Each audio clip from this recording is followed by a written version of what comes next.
C'était le film le plus attendu de ce festival de Cannes. C'était l'équipe de films la plus attendue. Quentin Tarantino, Leonardo DiCaprio, Brad Pitt, Margot Robbie. C'est vrai que c'est la première fois que Brad Pitt et Leonardo DiCaprio se retrouvent dans un film ensemble. Le film s'appelle Once Upon a Time in Hollywood. Il était une fois à Hollywood, un hommage clair à Sergio Leone, à ses westerns. C'est d'ailleurs un film qui parle de western. C'est l'histoire de deux acteurs, enfin un acteur et un cascadeur qui jouent dans des westerns. C'est un magnifique hommage au cinéma et aux années 70. On écoute Quentin Tarantino.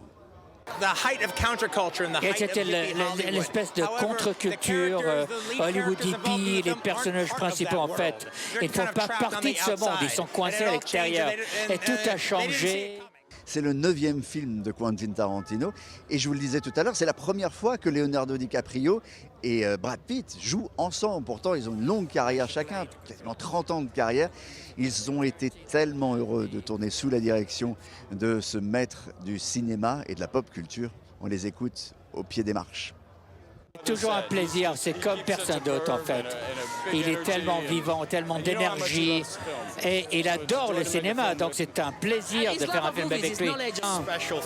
C'est un cinéaste très particulier. Et ce film en fait, ça fait penser aux épiques d'Hollywood, aux épopées d'Hollywood.